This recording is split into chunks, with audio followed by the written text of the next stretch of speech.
Good evening and welcome. It's Friday Night Lights under the glow of Magic Park, and we've got an interesting clash on our hands. It's Broadmeadow Magic hosting the league leaders Maitland FC. What might be top versus bottom, don't let the ladder fool you. There is tension, motivation and plenty to prove on both sides.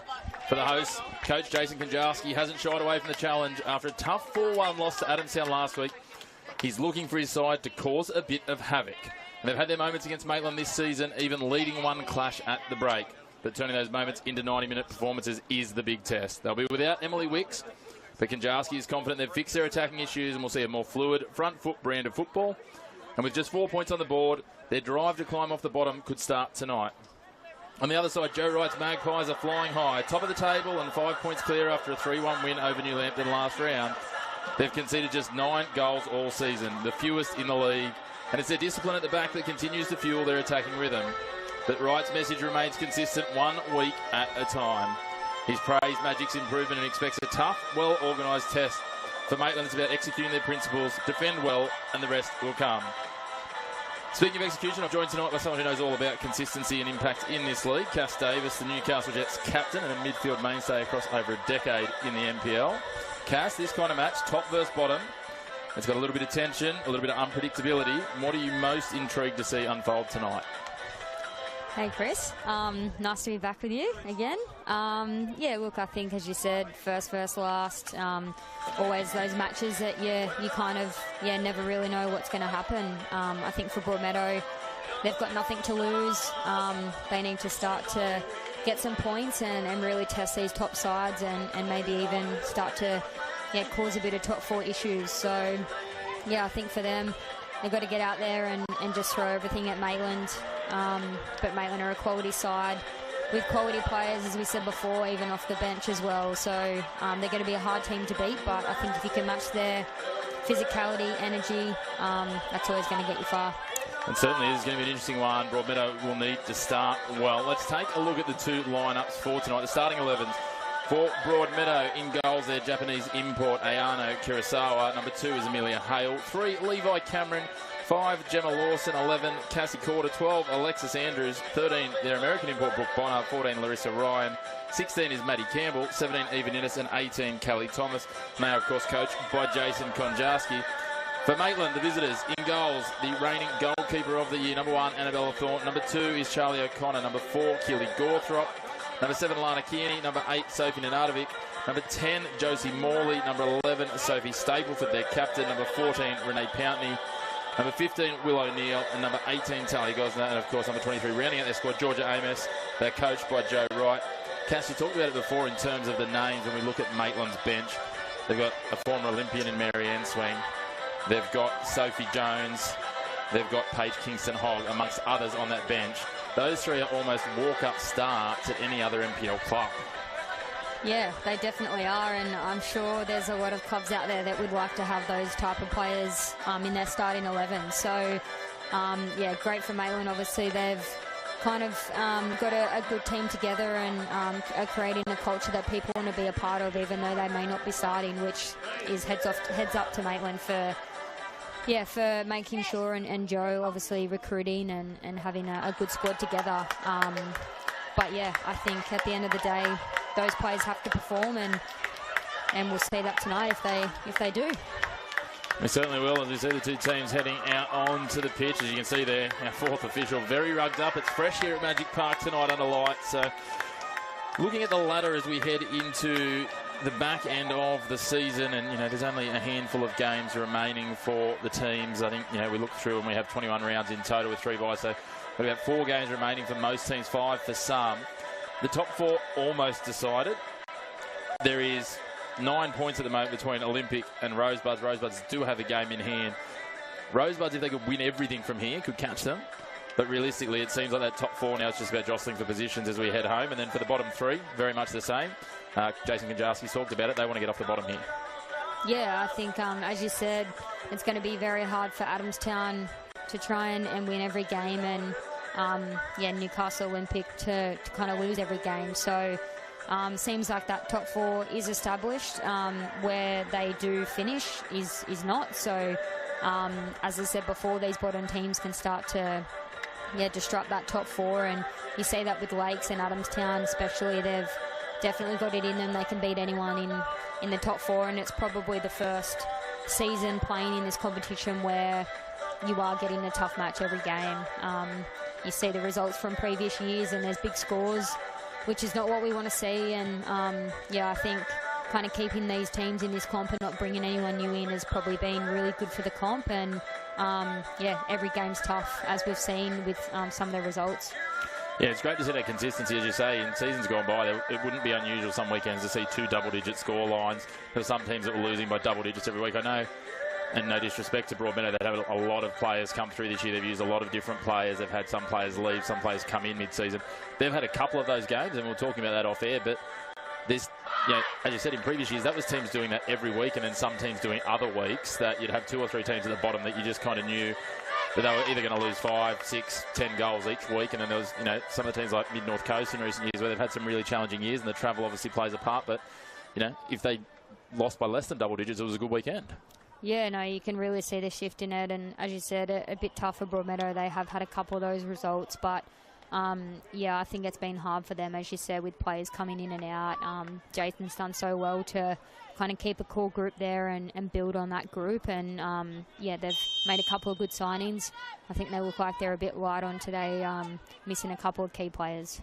Yeah, they certainly are. We touched on the couple of absences there. Molly Salvador, another one who's out of action. So it's certainly a piece for them that they'll put out the best they can tonight. And again, we talked about it off air. They had, a couple of ex-A-League players on their roster at the start of the year for different reasons. Neither of them have eventuated, which probably would have been some great experience to build into this squad too, had they been able to put that together. And unfortunately, that's the reality of soccer at this level, is that sometimes those pre-season signings don't end up turning up for injury, health, personal reasons, lots of other things. Yeah, those signings would have been great for Broadmeadow, just to kind of bring these young girls up and give them some experience. And I think he's managed to sign a couple with the goalkeeper and the other defender to bring in a little bit of that experience. But yeah, the young girls just have to keep fighting and use their energy and work ethic to get them through games and keep learning. Yeah, we've certainly seen lots of positives. As I said in the introduction, it's about building that 90 minutes, but they're going to have a chance here to show their defensive resolve. Maitland, an early throw in deep in attacking territory. I'll wait and see. Apologies, it's a corner, is it? It is too. It's gone out just the other side of the flag. So Maitland with an early set piece. Unsurprisingly, Talia Gosner positioning herself right on the goalkeeper, using her height. Try and block the line of sight. The Japanese goalkeeper manoeuvring around her quite well and getting herself into a stronger position off the line. Lofted up dangerously towards the back post. I'm not sure if that header was exactly as they wanted. Sophie Stapleford takes a shot. Then a deflected clearance goes across, and it will be a goal kick.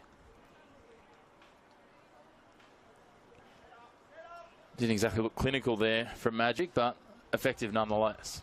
Yeah, they got it out of there, and they've got themselves a goal kick, which is the most important thing for them. Starting this game early, you don't want to concede, especially against a team like Maitland. You want to hold them out as long as you can and try and get a goal yourself. That's going to be the key for Magic. They did so well here 2 weeks ago against Newcastle Olympic, held them out until stoppage time in the first half, and then just conceded as fatigue got hold of them. They've got a good 45 to 60 minutes in them. They just haven't shown a lot of those 90 minutes effort. Again, youth can be that challenge.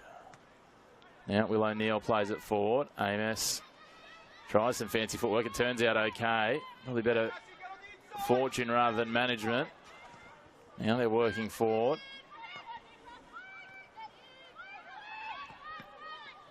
I was going to say, Tara Andrews and I in recent weeks have been commentating on a few of these games and talking about, I don't know if we'll call them fashion statements, Cass, but, different items that are normally easier to tell players apart. And Maitland normally have a couple of players as they go into the box here, threaded across to the open side, and it's cleared away just to the top of the box. Comes down, now an opportunity. Kearney cuts to the outside. Cuts back again.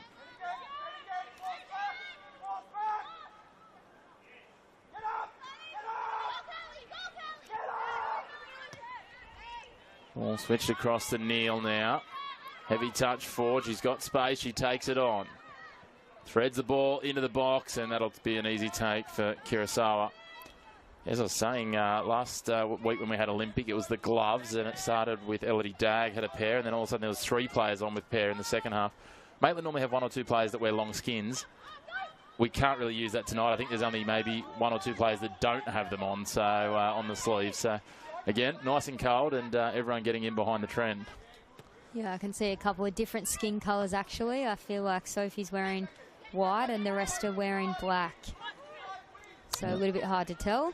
Just to be clear, that's Sophie Nenadovich, not Sophie Stapleford. Yes. It's always the joys when you get two first names the same, or a few of the men's teams more so. I'm not sure off the top of my head the women's teams with there's a few Cooks obviously in the Adamstown crew and Horgan. Yeah, there's a couple of Horgans. That's right. Yeah, that's always the fun when you've got to differentiate. I think the other week when we called, there was 3 Cooks on one side. That was always it's always fun. You get the Archbolds that are up at Western in the men's as well. Pettits at Valentine, with a few of them getting around. They're everywhere. Nothing like a bit of sibling teamwork. I was going to say sibling rivalry, but that wouldn't be... I mean, that happens from time to time when they end up on opposite sides. You've played with your sister. Have you played against your sister? Yes, I have. Against both my sisters, actually, when I was playing for Valentine and they started playing for Warners Bay, actually, and they got promoted into NPL. My dad was coaching them. So it was Dad and Eowyn Greer against me. How'd that go down? We won, so definitely rubbed that into them. And then Valentine folded, and then I went to Warners Bay. Got the band back together.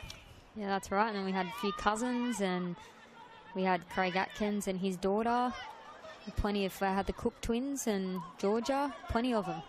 Now opportunity there, just a little overcooked from Renee Pountney and a misstep.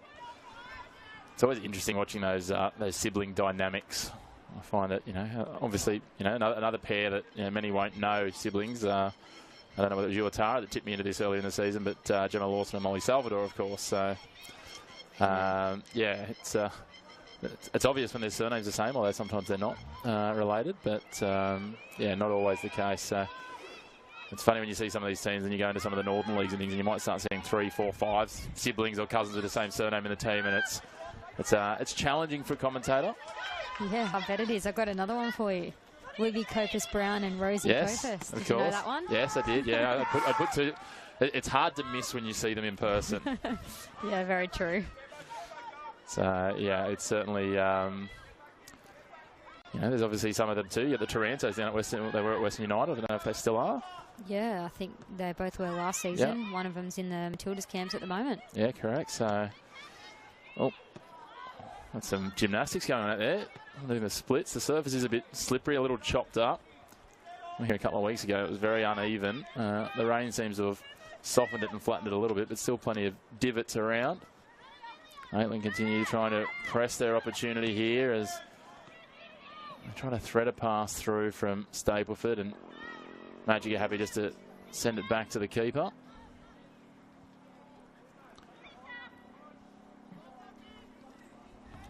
Talking about NPL and A-League and the crossover, great news during the week that there's going to be we'll call it a pre-season game. Well, it's kind of a post-season, but a pre-season game for you and a couple of others. But the Newcastle Jets men's and women's side will be playing against a Northern New South Wales selection in both the men's and the women's on the 20th of September.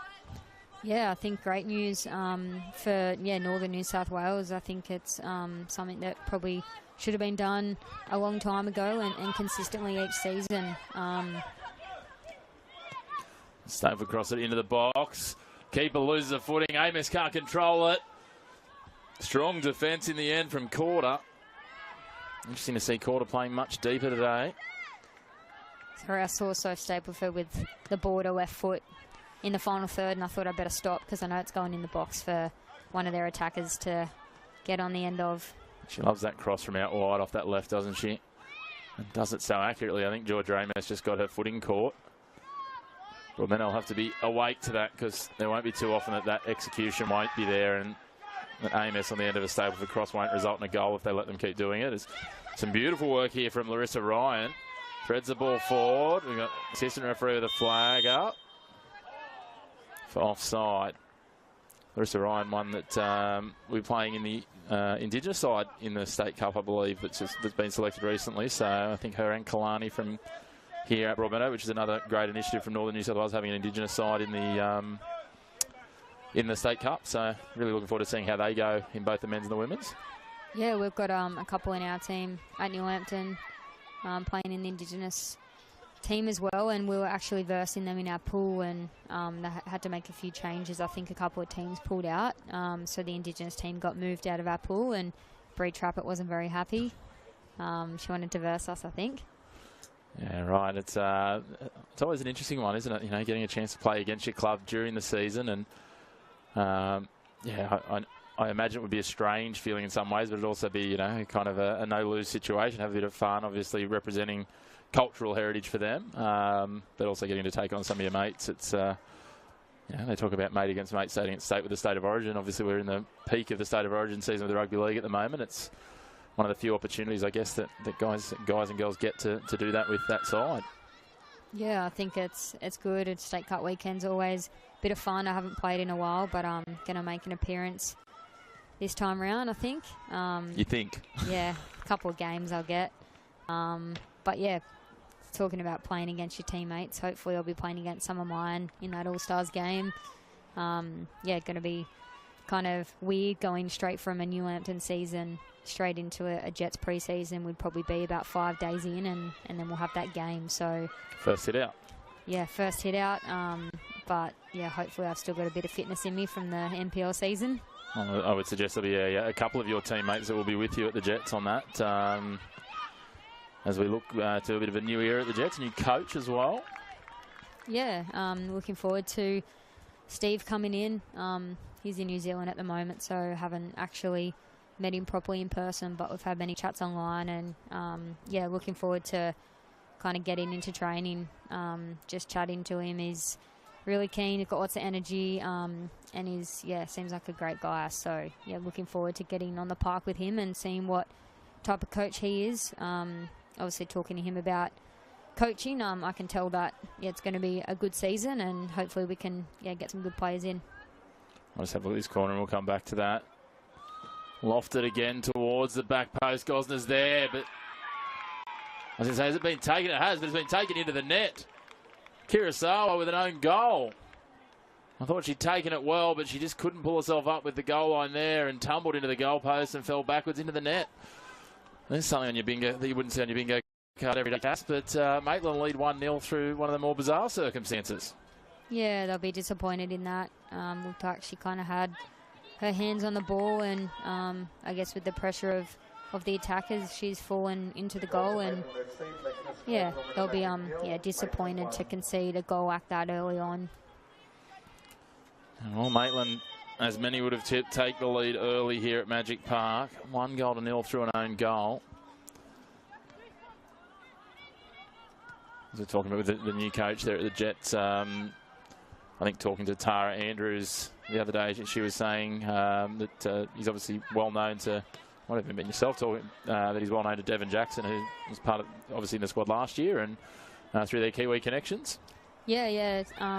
Devon knows him quite well, and he definitely has a lot of Kiwi connections and Europe connections as well. But yeah, Devon said so many good things about him, and obviously having Devon play for us last season, she's a great person on and off the field, so I really trust her judgment on Steve, and yeah, I think the club have done their homework and made sure that he's going to be the right fit for Newcastle and for our team. So yeah, it's making me more keen to get started. Now I'm thinking I've got to get myself ready again, so time to get the training load up and get into the gym more and start to get ready. I was going to say, football never stops. Never stops. I can play every day, except for that 30 days that you get forced to stop. As all of a sudden Georgia Amos into the box, feeds it off, and Renee Pountney finishes for a second. Maitland are flying here, and they lead 2-0. Rapid fire, back-to-back goals, and 12.5 minutes gone. Maitland lead 2-0 here at Magic Park. Yeah, Broadmeadow just opened themselves up too much there and gave too much space for Maitland to play a nice ball through to Georgia and through to Renee Pountney for a nice, easy finish. Yeah, when you're playing 5 at the back, you can't be letting that much space through the middle of the field, and a nice free pass and free shot for Maitland. Yeah, Jason won't be happy with his players on that one. Renee Pountney's 5th goal of the season. They've built themselves on defence in season 2025, have the Magpies, but they are turning things on in attack here. And now Sophie Stapleford ranging down the left, crosses the ball into the box. It's diffused. There's plenty of red jumpers in there. And clear it back. It's still in the attacking third. Kearney passes it forward. Now it's fed infield. Morley. Manadovic. So Ryan comes away with it. Turns over again. Manadovic working hard one-on-one here. Lawson trying to fight with it. Manadovic bounces off one, bounces off a second, and it will be a corner. I think if not persistent, Sophie Manadovic.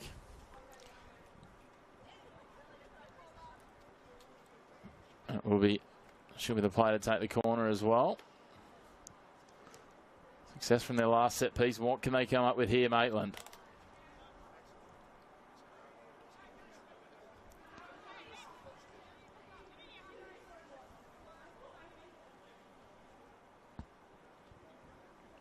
Stapleford loiters outside the box. A pack just outside the 6-yard box.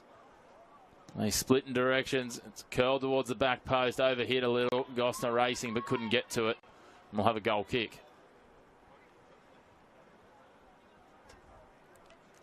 When you're in these situations, and I don't know how often you've been in these ones where you're down 2-0 early, I'm sure there's been a couple of times. How do you, I guess, just restructure, recompose yourself, because it could be quite easy just to go to panic stations and all of a sudden, next thing you know, it could be 5-0 at the break. Yeah, it's hard. I kind of just like to go back to the simple things. And Chance in the box here. Partially cleared. We'll come back in 1 sec. Now cleared away. Yeah, focus on just keeping the ball and, not making any silly errors and just get composed. But I think what's kind of hurting Broadmeadow is you can see right now they've got 6 players at the back still against 3. Well, Renee was back then, so really 3 Maitland players. So it shows that they have too many at the back. They need to start pushing numbers forward. Obviously, playing a back 5 isn't working because they've conceded 2 goals. So I think they need to start pushing some players higher, players like Cassie Corder, who you know can beat people and can finish, and just have a go. Ball spills there. Bonner clears it forward. Yeah, it's an interesting one, isn't it? They didn't even seem to have a lot of organisation about the 6 that were back there. They were kind of just trying to clog space. And yeah, exactly. As you're gesturing to me, they try and bring the ball forward, and there's no one really to go to. And we saw the same last time. Larissa Ryan made a nice individual run, but then as soon as the ball went infield, the pass just didn't have anyone to go to and was picked off easily by the centre backs for Maitland. And here go Maitland again with Kearney. She cuts back inside, beating Lawson, feeds the ball forward on an angle, but the runner's not quite there. Gawthrop was the target. Yeah, I think as well we noticed playing Maitland, when Sophie's playing up front, she likes to drift out wide, or sorry, I should say Sophie Stapleford, so people know who I'm talking about. She likes to drift out wide, and she started to pop into midfield or what to receive the ball, and if you don't follow her, she picks it up and they overload their midfield, and then they start running at you, and they've got pace out wide and players that can cross balls very accurately into the box. So yeah, if you keep sitting back and just letting them have the ball, it's going to be a hard day for Magic. Yeah, I've noticed with them when you watch them sort of, and you'll see, I don't know if we can see it on the monitor now, but you'll see Keely Gawthrop sitting behind her, and her and Sophie will just overlap each other. And just depending on who makes the run and when they do it, if you're not tracking and paying attention, all of a sudden you're at 6s and 7s, and they'll both take advantage of it. And all of a sudden you have 2 players free with, as you said, pace with the likes of Amos and Pountney coming down the flanks. Yeah, it's going to cause you so many problems with their rotation. I think there's a couple of teams in this comp that I've found do that really well within their 9 and 10, and even if they have 2 10s going forward, Charlestown, Newcastle Olympic and Maitland, they're all very good at rotating and his players and communicating. Yeah, it's going to be a hard day defending. Yeah, we've certainly seen that the last couple of weeks, and Broadmeadow had nightmares with it, especially with Gemma House. Then once Maddie Howard came on as well, the 2 of them just sort of, rotating, and then all of a sudden Maddie Howard parked herself right on the touchline, and Broadmeadow weren't quite sure how to deal with that much space to cover, and they pulled themselves apart, and then they got sliced through the middle by one of the other forwards for Olympics. And sometimes that's what it's about, right? It's that mental game of how do I, make them make a false step in defence. Yeah, that's right. Just try and find ways that you can use your numbers to get past them, and in this case Broadmeadow obviously have 5 at the back, so they need to try and get their wing backs a bit higher up the field and making Maitland's full backs and wingers question who they're going to mark.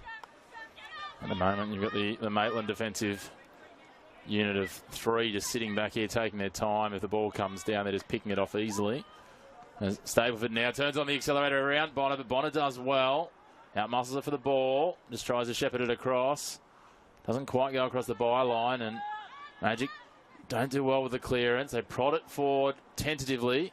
Kearney drops it back now. Gawthrop decides to switch the point of attack, and she'll use Neal. Neal tries to take on Corder. George Amos's execution isn't quite there, and all of a sudden Magic break free, and they've actually got some players there. Larissa Ryan advancing forward, but they all advance too far forward to the ball. Gosner gets not the most technical, but nonetheless a clearance before all of a sudden they drop it back to Annabella Thornton. And I feel like that might be the first time she's touched the ball tonight. Yeah, I think you're right.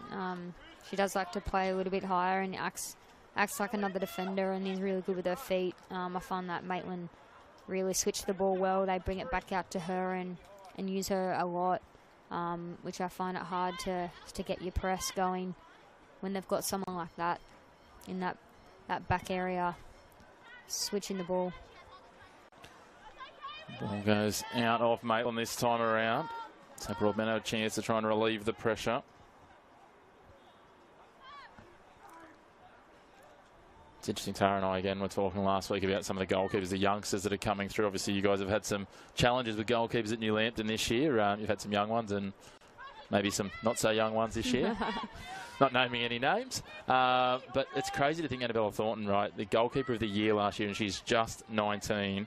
Turned 19 this season. She's got such a career in front of her. Yeah, she's doing very well, having a really good season already, and that's easy to tell in a team like Maitland. She's still, pulling off some really good saves. Chance here for Josie Morley, almost in the postage stamp, but it rattles the woodwork. That was casual as you like from Josie Morley outside the box and almost on target. Poor Ayano Kurosawa is having a tough day at the office, and she was really nervy on that one. Yeah, that was a good hit by Josie. Just given too much time, though. I think they need to get closer to her, and you can't be letting someone have a shot like that from outside the 18, especially when you've got so many numbers at the back. You've got to be shutting that down.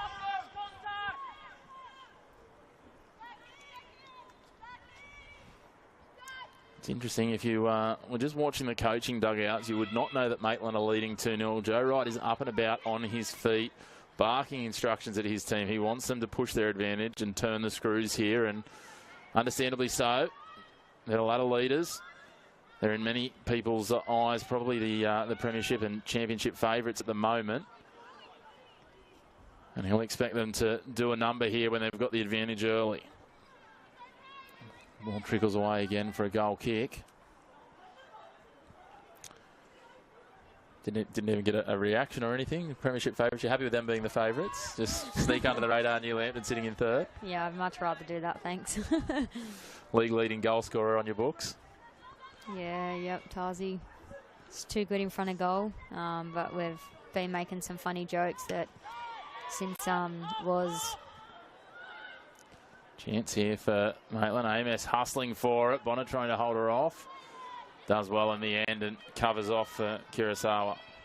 Yeah, since Loz, myself and Libby have come in saying that we're taking the goals off Tara, so it was good to see her get one against Maitland last week. But yeah, I feel like we've just got to keep giving it to her. That's what they did before we got back, so let's just keep passing the ball to Tara and she'll keep scoring. Here's exactly what you're talking about with Annabella Thornton coming out of a box, and the pass wasn't on target, but fortunately neither was Broadmeadows, and Nenadovich picks it off and sends it wide to Neil. Yes, it was certainly a little bit of a sore point that I might have pressed on a bit too hard last week on commentary when I sort of said to her, I said, bit of a goal drought, Tara, and she fixed that up pretty quickly on the weekend. So what do they say? Form is temporary, class is permanent. Yeah, so, that's right. She's proven you wrong, Chris. Yeah, that happens to me a lot, Cass, as I'm sure you can imagine. Just ask my wife. Morley feeds it in now. He's continuing to push and push here, Maitland. A shot taken from range by Nenadovich there, and just for a moment I thought Kurosawa hadn't picked it up, but again, I've called her a couple of times since she's made her way into the NPL. Sometimes she looks like she's beaten by the ball, and she's got a very latent, almost casual dive/fall that she goes about to trap the ball. I'm sure Jason Konjarski's happy so long as it's effective. Yeah, as long as it doesn't go in, it doesn't matter, Chris. So they don't draw pictures on scoreboards, right? So Broadmeadow a throw in the attacking half. It feels like it's been a while since they've had any real possession down here, and they straight away turn it over. So Ryan's going to try and hustle and press. That's Levi Cameron, and then it's threaded down the line in front of Renee Pountney. She has acres of space. Bonner is screaming instructions, calling for support. Pountney just threads it in nicely. Shot taken. Stapleford didn't really get all of it. It was easily dealt with. Again, Adams, the Broadmeadow defence just somehow, despite having all those numbers retreating back, couldn't mark up player for player. Nenadovich clubs it forward. Turned over again, Pountney looking for the 1-2. Stapleford holds on to it. Now gives it off a little late. Pountney was cutting the other way. Broadmeadow are just going to have to drive it long with a hit and hope. Bounce is awkward for Gosner. She's tracking back. I'm not sure that's quite what she meant to do with the ball, but it worked out okay in the end, and Thornton has it now. Look, a nice little bit of a trick move, but I'm pretty sure that's not what Talia Gosner was trying to do there. No, I don't think she meant to do that, and Broadmeadow had it kept going. I think she'd already made a decision to pass it back to Annabelle Thornton, so Broadmeadow should have kept stepping, and they might have got an intercept there. I haven't had many times where they have needed to make decisions at Maitland's defence, but there's probably been some areas that I'm sure Joe Wright's probably saying that's not quite what I want you to be doing, and maybe Jason Konjarski might have that chat with his troops at half-time to say, look, we're backs against the wall here. When we're going forward like that, just keep pushing up, because it looks like their first and default response is to go back to Thornton. Let's either force them to play something they don't want to or force them to make a mistake. Here's Gosner now. She lays it out to Neal. Pokes it down the line. It's deflected infield.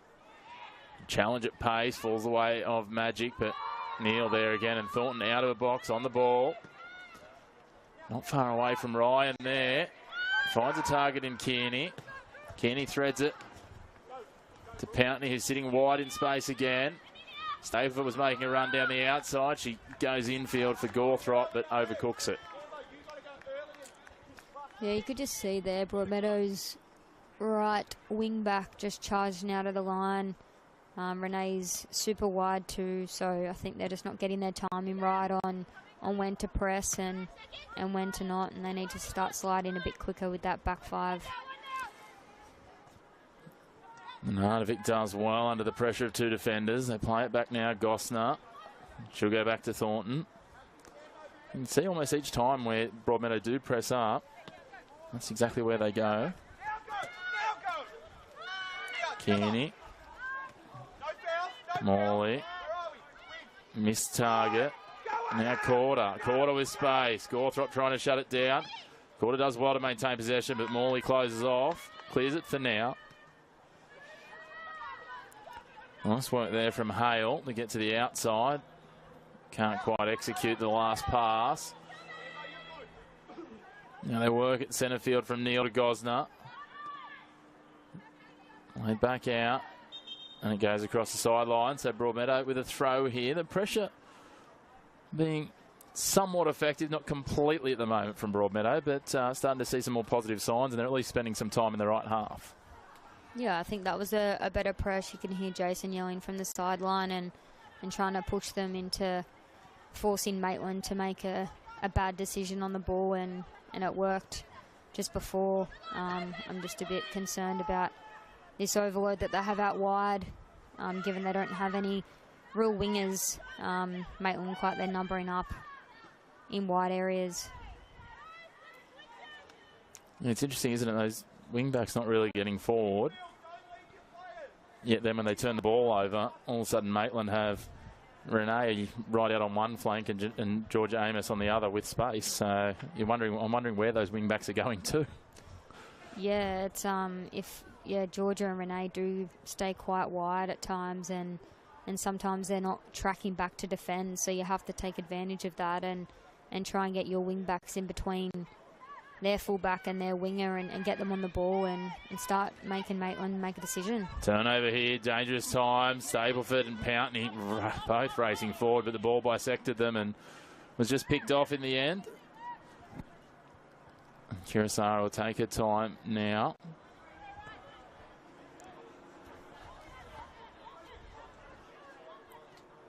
Interesting watching the keepers now needing to play the ball at their feet a lot more with that new law change coming in where if they hold the ball in their hands for more than 8 seconds, it can be given as a corner. Yeah, has that started? I believe so. I think it's come in now, so it certainly has it at a higher level, so I'm assuming it's feeding its way down. I know they're officiating at the Club World Cup that's going on, so yeah, a brutal one to get called for at this point, but yeah, I've noticed calling the men's NPL, a lot of the keepers using the ball at their feet a lot more, whether that's because the law's in or because they're looking to get ready for that coming in and adjusting their style of play. Yeah, interesting rule there. It's going to be, as you said, it's going to show some differences with the goalkeepers and what they do. used to be 6 seconds and then it went to none. Is that what happened? Well, I think it's always been a time frame there, but it's never been, it's just, delay of game and, you'll get a card for it or whatever else. And now it's, if you hold the ball and you get called, the referee's supposed to warn them, I believe. If it's then gets to the 8 seconds, then it's a corner. And so the ball's actually turned over, and that's a pretty big swing, but you understand what IFAB are trying to do in terms of trying to keep the game moving, because there's nothing worse late in the game when a team's leading by 1 and the goalkeeper's just like, I've only got 1 yellow card for the season, so I'm happy to take another one. And I understand it's all the tactics of it, but when you're down by 1, you want to be able to press that advantage and try and go after the game. Yeah, you see it happen a lot when the goalkeeper's wasting time and is happy to get that yellow card and pay their fine, and they go. Yeah, exactly right. So at the end of the day, the punters want to see more ball in play, and we're happy with that. Clubbed forward by Lawson in the end there. Not really any desired target in mind from the way it was executed. You can see both teams just starting to slow in their paces a little bit as we get down to the final 15 minutes of this first half. Campbell getting forward and just pushing that across the line. Long throw from Kearney. Lawson parries it across the line again. Kearney getting plenty of touches at the moment from the throw-ins. Goes long again, looking for Pountney, trying to break through. Ninnis is there. You just see it across the line, off the legs of the Maitland player. Just grinding down into a bit more of an arm wrestle at the moment. It looked like Maitland were going to really put their foot on the throat when they scored that second goal. Yeah, you could sense that happening. They've slowed down a little bit now. I think Broadmeadow is starting to work out what they need to do. Neil cuts the outside. Interesting challenge from Corder. Did she get a boot to it? She did, but the referee's going to say it came back off Neil last. So we'll get a goal kick. Maybe a fortunate result for Broadmeadow, but referee right on the spot.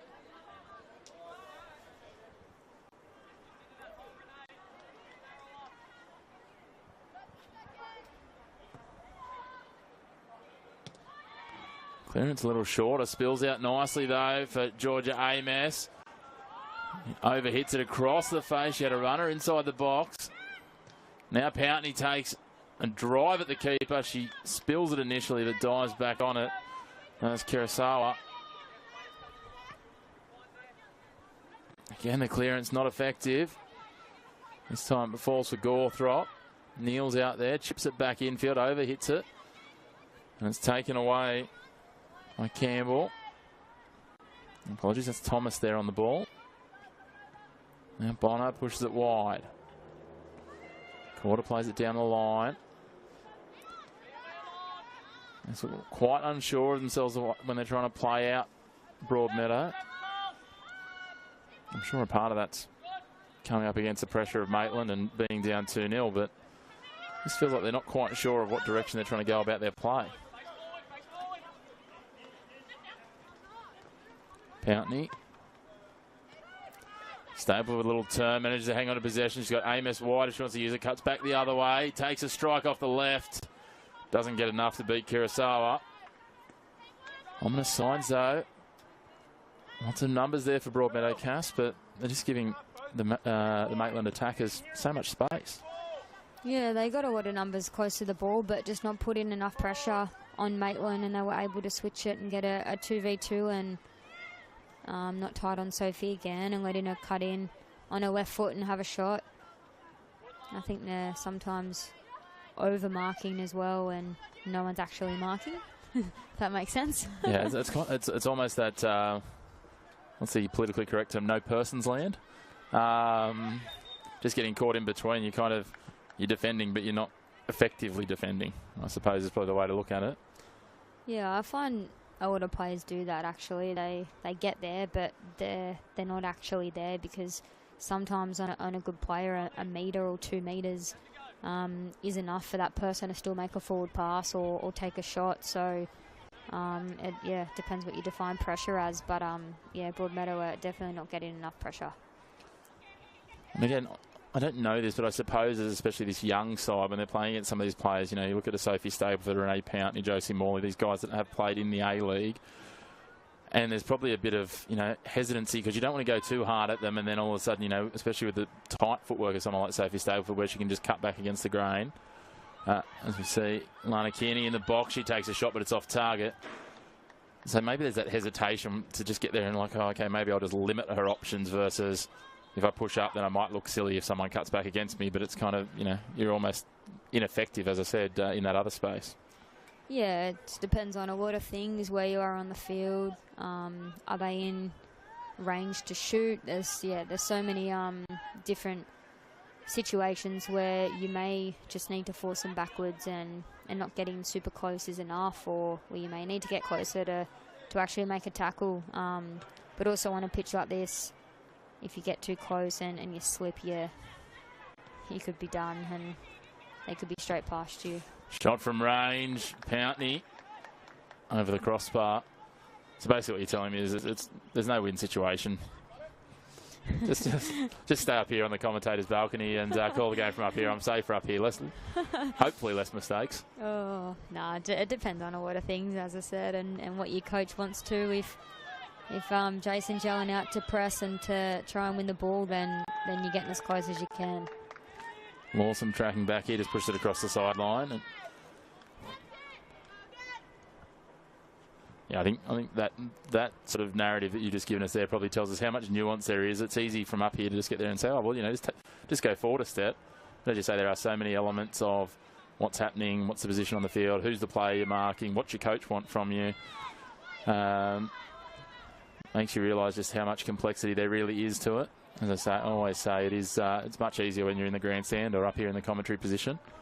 Yeah, it definitely is, and even easier for me standing here as a player and being up here. It's much easier to talk about it than to do it. But that's where all the details come into play, and your coaching, your players, what can they understand?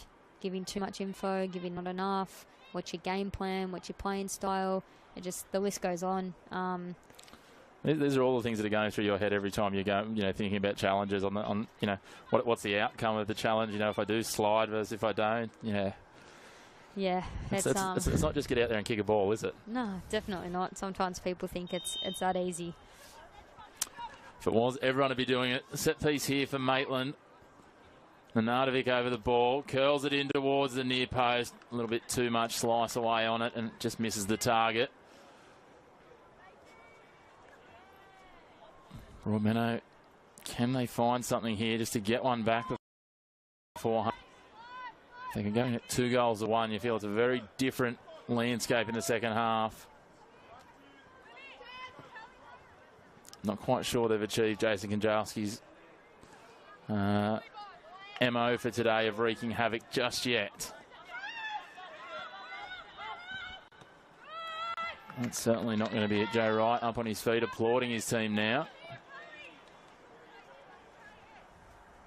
So one of the pleasures of commentary is watching the managers, the coaches, just, you know, their different demeanours, and obviously, you know, and we've talked about this off air, you know, the different personalities as well. There's some coaches that are, no matter what the score is, no matter what's going on, they're animated from minute 1 to minute 90. There's others that are very, you know, calm and, you know, just composed the whole time despite what's going out there with their team. And then you get the others, you know, there's guys like Mick Stafford who are just out there telling jokes most of the time, having, you know, and, you know, I think that's his way of dealing with tension, Mick, and, you know, it's quite entertaining again, you know. And then you've got other coaches that are really calm, and then all of a sudden the blow-up comes.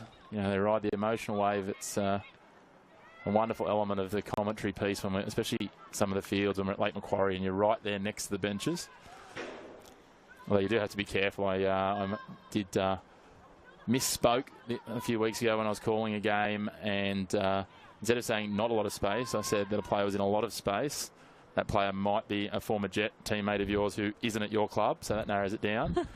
And she turned and gave me a bake about saying that she had a lot of space. There you go. And I just had to bite my tongue and go back to what I was doing, because I was like, yep, you're 100% right. You did not have a lot of space, and that's not what I meant to say. Yeah, definitely have to be careful. And even sometimes when you go back and watch games, you can really hear people from the sideline in the grandstand. You can hear lots of things.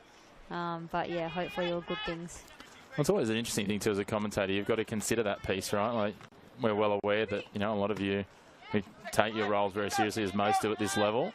As Gawthrop here feeds the ball through. What a ball through to Stableford. She's absolutely threaded the needle here. Stableford gets it off the outside of the left and doesn't amount to anything.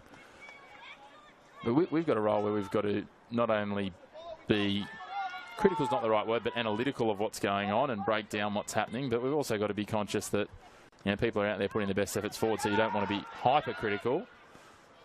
It's a fine art when you're here on the microphone doing that, and also, you know, not just skirting issues when there is, you know, maybe a careless or a reckless challenge or just a, you know, a brutal error.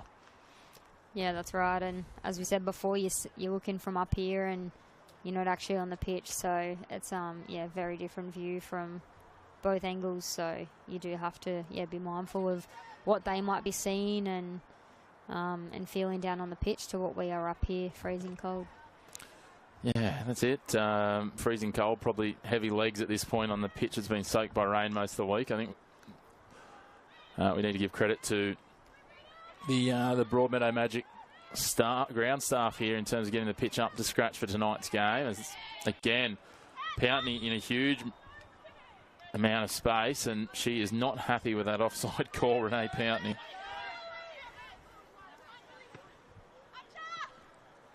Yeah. Magic probing forward. Maitland defence through Pountney, club it the other way. It's a foot race now. Bonner's there. Realises she's got no option, so pushes it across the sideline.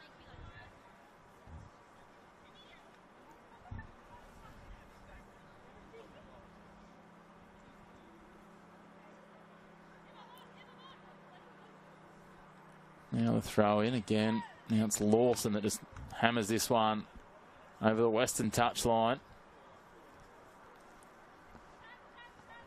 Just under 3 minutes of regulation time remaining in the first half. Maitland leading 2-0. Goal to Renee Pountney and an own goal, making up the scoreline so far.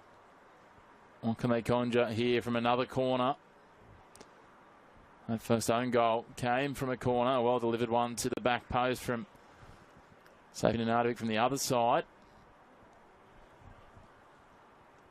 How can she place this? 4 Maitland players inside the 6-yard box. Telling Gosner pressure on the keeper. Leaves it shorter this time, headed on, and it finds the roof of the net. For a moment there, I thought that had managed to come in off the back of... Is that Renee Pountney's head? Yeah, I think it was. Do you think they'd ever bring in a rule on how long you have to take a corner? Well, I feel like it's kind of the opposite side of that, right? Like if the goalkeeper holding it for too long. Well, yeah. And he takes too long with a corner, well, you know, we'll give the other team a goal kick. Possibly. I was, when we played Maitland last week, I was yelling out to Soph Nanadovic. I don't know if she heard me, but she was taking ages to kick her corner in. She's just making sure that she had the ball. That's the other thing that astounds me is sometimes how long some players really focus on, you know, and they'll go to kick the ball, and I don't know if it's just a time-wasting thing or just adjust the ball 3 degrees to the right, and then, oh, no, I've got to take it this way. And even the ones that like to try and get it just outside the corner arc, and it's like, do you think that extra inch and a half's going to... I mean, it might make the difference, but it might also make the difference the other side of the post, right? Yeah, true. I think it depends on, is it an in-swinger or an out-swinger? We're getting technical again, but, yeah, on these pitches at the moment, too, it's probably hard to get it on the spot you want it. Yeah, if you can just find it on a spot that's got some even grass, that might be the go at the moment after the weather we've had for the majority of the first half of this season.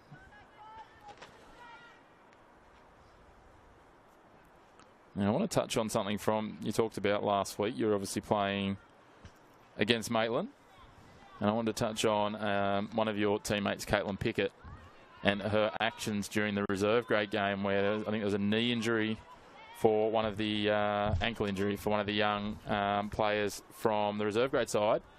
And Caitlin, who is an amber at work, was called upon as she was prepping maybe for the game and dropped everything and went out there to help. And I know there was a few people from the Maitland club that had passed on the feedback that I thought that was really phenomenal from her that, you know, her professional courtesy just went straight into action and she was out there to help. So hats off to Maitland. She's obviously a very handy footballer.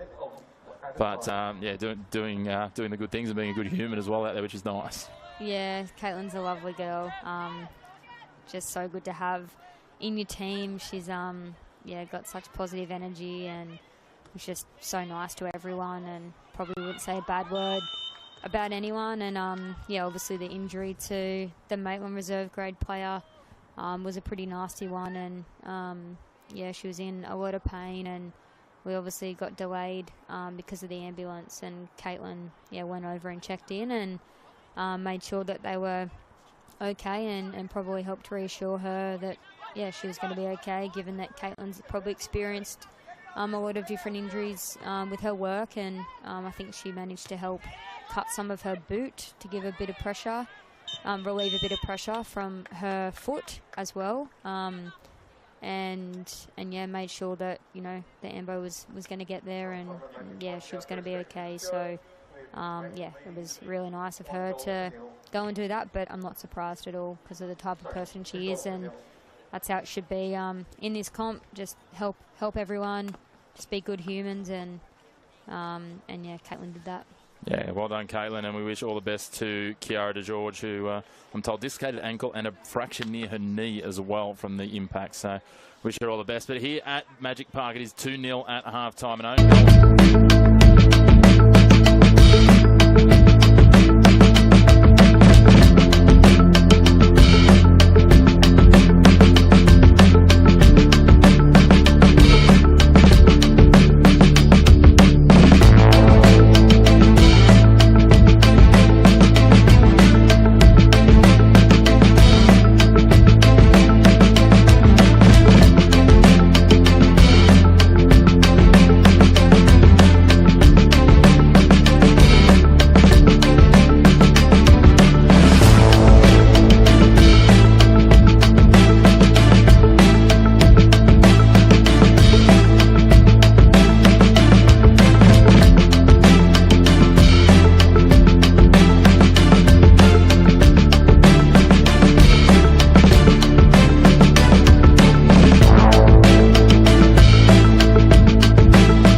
That's the feeling. Progress. Momentum. Getting somewhere. That's what it feels like when you bank with Newcastle Permanent. With local experts and award-winning customer service. We're here for you, and we're here for good.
feeling.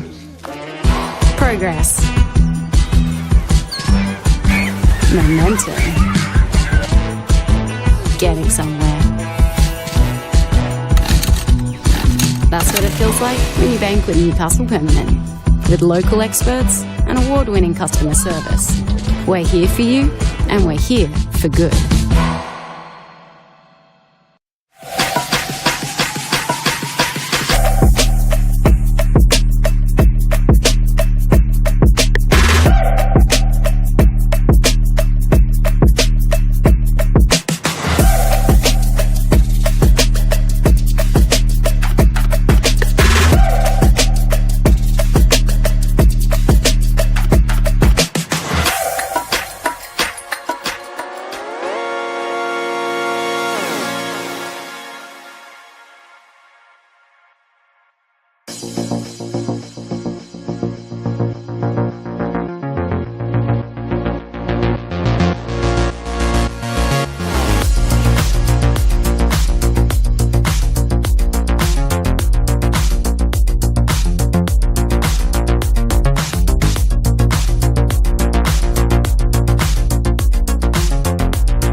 Welcome back to Magic Park. Friday Night Lights. It is first versus last.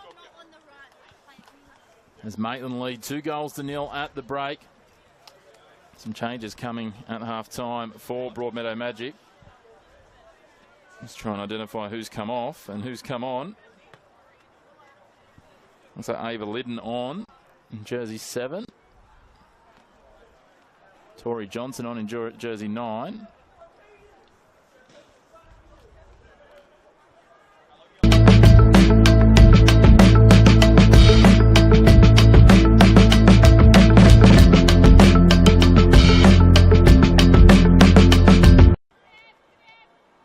Larissa Ryan looks like she might be one of them. No, Larissa Ryan's still there. Never mind. This is the hard thing when we can't see the fourth official.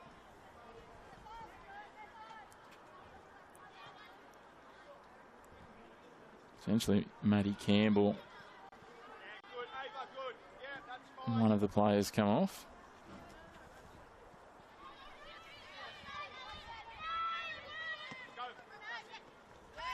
Nice little step over from Amos. Neil. Amos pushing under pressure.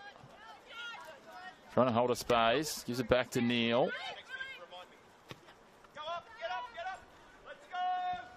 And go all the way back to Thornton. She's it to Morley. And someone right with her. Nice little touch and ball on.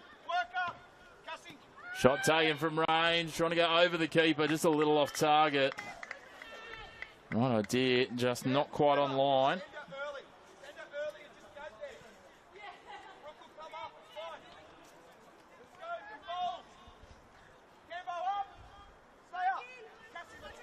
The other change might have been the birthday girl, Levi Cameron, coming off.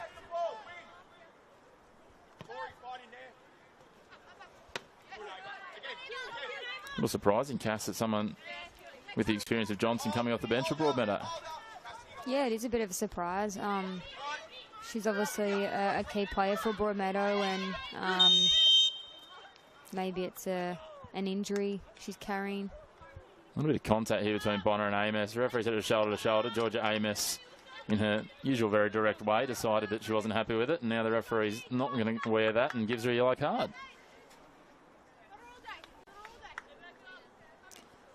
And we're going to go all the way back there for the free kick. That seems a little puzzling, but anyway. Interesting. I suppose because he stopped the game, it's either that or a drop ball, isn't it? So I would have thought a drop ball for sure. Yeah. But sometimes I don't really know the rules. He's a player, coach, commentator, captaining the local franchise. Never mind. They change all the time. We don't get told about them. I used to referee another code, and a lot of people thought I didn't know the rules either, and I won't argue with a lot of them, mostly because they're bigger than me. Another code where you... Rugby league. Did you get mixed up with like football and rugby league rules? Is that what happened? No, not often. Look, certainly as a player, I didn't know any of the rules of any of the codes I played. But no, I thought I was going okay, but, as players do, they sometimes have different views of these things. Just ask Georgia Amos. That's all about opinions, isn't it? It is indeed. As Gosner skews that one off the inside of her foot. I'm talking about it in one of the recent weeks. I do enjoy watching some of these players who are very passionate, and Georgia Amos is certainly a long way up that list. That you're never left wondering what she's thinking. Yeah, she's very passionate and she gets fired up on the pitch. That's just the way she plays. She's always wanting to win and make sure she's playing at her best. So you can see that with her efforts. Nice ball out from Morley here. Numbers flooding forward. Not quite the right ball. Bonner picks it off. And Sophie Stapleford, I don't know whether she was dirty on the ball, dirty on herself. Or just caught a foot in a hole there. Certainly frustrated by the end of it. Lawson with a little jersey tug. Gets away with it. A bit of confusion there from the Magic defence. No one really wanted to take the ball on. Now they thread it down the line. Give it to Johnson. She has it taken away straight away. Now put out in front. Stapleford with space. The flag stays down. Up against Bonner, the American import. Cuts it back, goes away, and Bonner does well. She's been a good find for this Magic squad. Certainly been a strong reinforcement for their defensive unit since she joined a few weeks ago. Gosner, a bit of a hit and spin there. Comes away with the ball up against Andrews. The ball's gone out and it'll be a throw in. Just shy of halfway. We were talking before the game about Brooke Bonner, and you were saying, having not seen Magic in recent weeks, you hadn't seen much of it. After having sort of 50-odd minutes, would you agree she seems to be pretty wise in terms of body positioning and a few things up against some talented players? Yeah, I think she covers quite well too. You could just see there she's got some pace on her, and she's able to kind of cover that through ball across the back line. It's a little bit hard to see how good her positioning is, a little bit more so in front rather than that cover.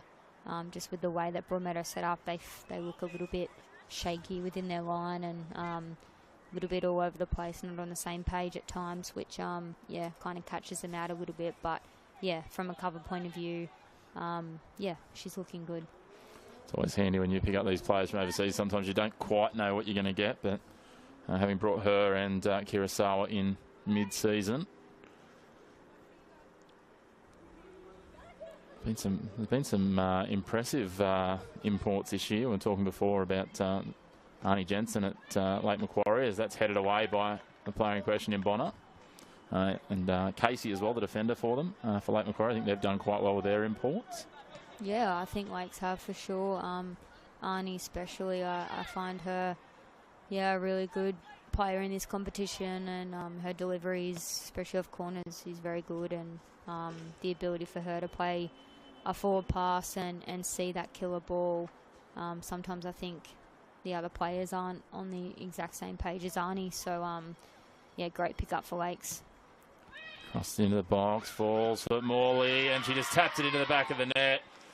Calm, composed, and a third goal for Maitland. And that makes you feel that that's just going to be too big of a deficit for Broadmeadow to claw back from what we've seen so far. Yeah, it's going to be tough for Broadmeadow. They've brought a couple of key players on, so I was, yeah, looking for a more competitive second half. But again, set pieces, it seems to be something that they're struggling with. I was looking at their setup, actually, and they only have one zonal player, one kind of where the keeper is, and they leave a massive area on the back post, and Josie then scored on the front, so that's where their numbers normally are, and they have a lot of markers. So yeah, a bit of an interesting setup from them, but corners come down to discipline and how much you actually want to get that ball out of there. Well, conceded twice from the set piece so far. Interesting one. And while we're talking imports, of course, there's a pretty handy one sitting on the bench for Maitland tonight in Marianne Swing. I think 40-odd caps for South Africa, played at the London Olympics. Lots of experience, and she's been very dangerous. It's, again, a bit like Tori Johnson, probably a little surprising for some. I mean, they've got a stacked starting lineup, so it's a good problem for Joe Wright to have, to be able to bring someone like Mary on as an impact player. So I don't know if that's just a lineup decision, or whether that might be she might be having troubles with match load of full games. Don't know either way, but either way, it's, as we touched on earlier, the bench depth, and having someone like that coming off the bench for Maitland speaks very well to how they're going to push forward in the season. Yeah, I'm not sure on the reason why she's not starting. I think she was out a little bit with an injury, so maybe she's coming back from that. But yeah, as you said, play like her coming on is going to bring so much quality and experience to the team, especially if there's 15 to go and you're chasing the game. Obviously today's a little bit different, but yeah, a player that can come on and change things and can find the back of the net. I think I remember commentating a couple of games with you, Chris, at the start. She was playing up front, maybe a little bit of midfield, and she looked like the most dangerous player in the competition early on. But yeah, maybe a bit of a different look with their front three at the moment. Well, as we said, they're pretty stacked with options when you look at, the likes of Gawthrop, Morley and Nanardovic playing through midfield, and then Sophie Stapleford and Renee Pountney, who's just taken a shot from range, and Georgia Amos up front. It's a bit of an embarrassment of riches, as a few clubs have.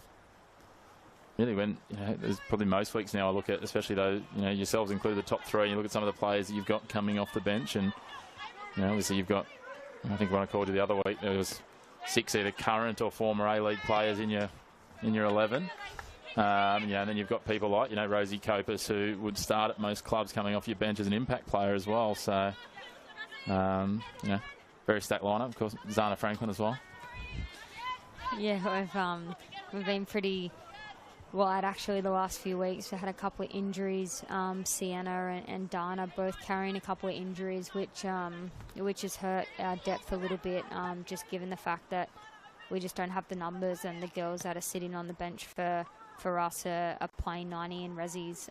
Rosie's been our only fresh player lately, so it'd be good to get Sienna and Dana back on deck. And get them some match fitness leading into this final series. That players like that are going to come on and do a job and also push for starting spots. So, depth is massive in this competition. Yeah, it's certainly an interesting one, and realistically that probably extends to the top 4 too. I mean, we called Olympic here with Tara the other week, and Maddie Howard, her experience coming off the bench as well for Olympic, and realistically that's going to form a big part of what the final series looks like. Is sometimes who can stay the healthiest as well. Yeah, for sure. I think it kind of gets to this point in the season as well where pitches are starting to not be as good as they were at the start, and players are starting to get more injuries, and more games now under their belt can sometimes lead to more injuries. So it's going to be an important next few weeks for everyone. State Cup obviously as well. Lots of games. Teams will have to be smart, not playing, some players that are carrying injuries or maybe don't, pull up well off a synthetic field. Yeah, it's certainly going to be an interesting approach for a lot of coaches and managers around how they go about that with their teams, as we see another change coming for Magic. With Jen Reeves coming on. Is that Kelly Thomas? Is it Maddie Campbell coming off? I'll try and spot a jersey number. I can't see it because Jason Konjarski's got it wrapped up in a hug. Thanks, Jace. I think it might be Kelly Thomas. It's interesting, though. That's 3 midfielders he's taken off before the 60th minute. Am I right in saying that that's where we are on the time? And he's put 3 fresh ones in midfield. So, it's interesting that he hasn't kept someone on there a full game, but I feel like the 3 he's got on right now are probably 3 of the stronger ones, as well as Kelly Thomas. But, that could start to change things up a little bit. It'd be interesting. We saw, only moments ago they had a bit of sustained pressure and possession in the attacking half, and it feels like Maitland at the moment are just trying to go for broke here, trying to score goals, and they're probably falling away a little bit from their structure and maybe the way Joe Wright might want them to be playing. Lawson just belts that downfield. Will O'Neill takes it back to Thornton, plays it wide, an awkward couple of bobbling bounces. You can see the unevenness of the surface, the way that ball's tracking. Morley pops it back, a misdirected pass. Ryan picks it off. She can't find Andrews, and Thornton will just calmly take it on the boot and send it back to the left. If you're just tuning in now and you're watching the way the last couple of minutes have played out, you certainly wouldn't know that Maitland are comfortably dominating this game 3-0. Both teams really not sticking to their structure too well. Georgia Amos manages to beat Hale. She beats another. Can't beat Cassie Corder. Now Lawson clatters into Gawthrop, who's left holding a hand. Will O'Neill looks at the cross but skews it off the outside of the right. That's always a tough one on these cold nights when you just jam a thumb or a finger against someone, and I think that's what's happened. I think it's the thumb there. She's still nursing that hand, Keely Gawthrop. Yeah, ouch. Hopefully it's just from the cold and maybe a bruise. Hopefully nothing worse. The awkward little bruised and jarred fingers are never much fun in this sort of weather. I don't think they're fun. No, this is true. Yeah. Fun and injuries don't really go together, do they? No, I feel like that's an interesting. Fingers and toes are nearly the worst too. I remember dropping a weight at the gym on my finger, and it was probably the most painful thing I've ever experienced. That seems like a big call. The most painful thing you've ever experienced. Yes. I'm serious, Chris. It was not nice. I also heard my toe crack walking upstairs when I hurt my ankle, and it's still sore after 3 months. I've got to say, I've got to remember that you are the player who has only missed one game in your A-League career through injury. So maybe your list of injuries aren't that long to compare it to, but It wasn't even an injury why I missed it, actually. Wasn't it? No. That was just the story that the media team was telling us at the time. It was a Tom weird, Logan. It was a weird one, actually. I'd been taping my Achilles for a while, and I kept ripping off the tape, and it just became dry on my Achilles, and I must have scratched it, and my niece actually had an infection and gave it to me in my foot. Right, so I was told it was a foot injury, so I mean foot infection. Okay, I won't hold Tom too much to blame. No, it was definitely not painful, but probably So have you the forgiven worst. your niece? That's the question. No way, she broke my streak. I'll be telling her when she's older. Opportunity here for Maitland. Spins out off the outside of the boot. Jason Konjarski optimistically appeals for a goal kick from the bench. We'll have another corner. It feels like they've had an absolute plethora of corners thus far.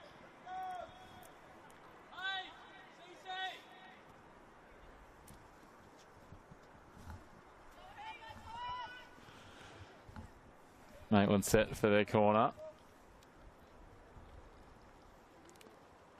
Just 3 players in white in the 6-yard box. Again, Gosner and Kurosawa coming head to head. Kurosawa gets a little tap on it. And we'll come to the corner the other side.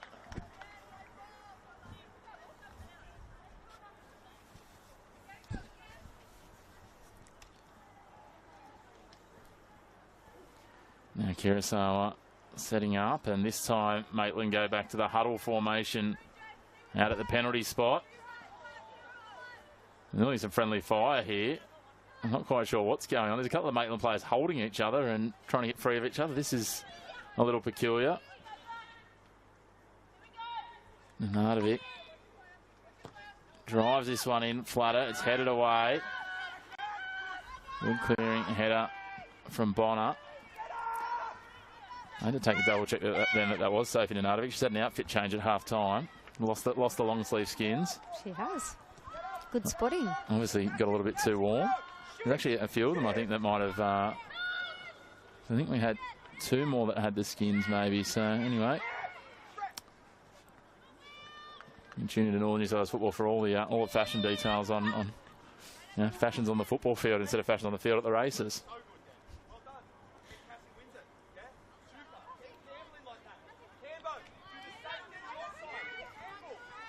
Now played back. Hale under pressure. Stavelford gets a boot to it. Hale throws herself at that one. Gawthrop cops a boot on the back of the heel. Play on, says the referee. Keely Gawthrop drives it forward. Looking for Georgia Amos. Georgia Amos. I'm not sure if she was having a bit of a running conversation. I think she might have been a step offside. She wasn't sure, so she pulled up, had a chat with the assistant referee. Tracy Morley plays it down the line nicely. Will O'Neill gets the early cross driven in. Everyone watches and waits. And Reeves comes away with it. She sends it back the other way. It now falls for Nenardovic.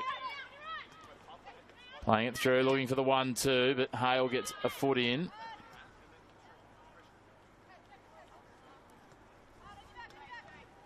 Both teams just struggling to really connect from midfield going forward, and I don't know whether that's fatigue, execution, or maybe a little bit of the pitch surface, Cass. It can't be easy to be threading balls on what's clearly a bit of an uneven surface. Opportunity here into the box again. Maitland take a strike, just wide to the left. Now Maitland with a couple of changes.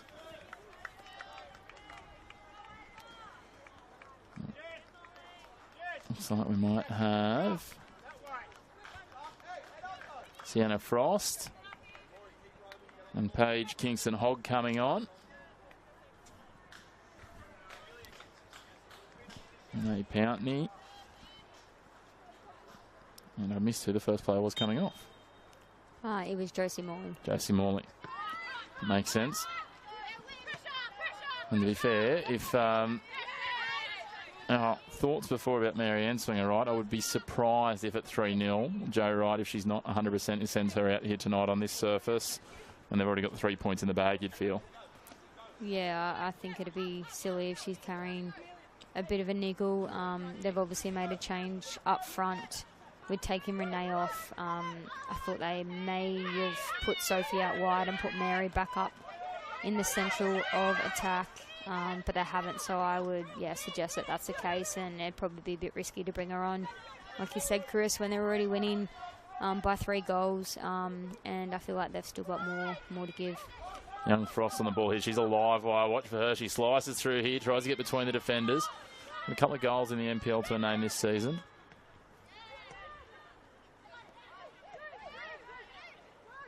It's interesting that with the change they've made, they've obviously brought Paige Kingston Hogg on there in midfield, and I suppose she probably hasn't had a lot of minutes as of yet, which is probably as much the piece resting those players as I was going to say. Cassie, your hands going up straight away. Yep, that was definitely offside. Dobbing your mate Sophie Sape with it in there. Sorry, Soph, but yeah. Seen some interesting ones let go, but that one was pretty clear cut. Yeah, it's hard to see when you're on the pitch. I will say you feel like you've checked your run, and it could be just that someone stepped up as you maybe looked the other way. So it is hard to tell, but it's always good to have a battle and say, yeah, I was on. You're always going to believe you're in the right? You're always going to try and argue the case. I was just looking over that other side, and I was wondering who was it such an important person that they're allowed to park inside the ground here at Magic Park on the Hill. And, of course, it's Grant Sprout. Oh, no way. Surely he can't be parking there. It's not allowed. We might have to give the committee a call and say there's car that needs to be towed. Yeah. It'd be calmer if a football hit his windscreen, wouldn't it? He's probably listening to us and now taking photos from his car. Yeah, be careful, Chris. He's over here down behind the goals, looking like he's going to the snow. I know it's cold, but the characters of the NPL and the Newcastle sporting world is Mr. Sprout. Probably one of the nicest things I've said about or to Grant in recent weeks. Certainly never a dull moment around Sprout. Is Killy Gawthrop now under pressure from Jen Reeves.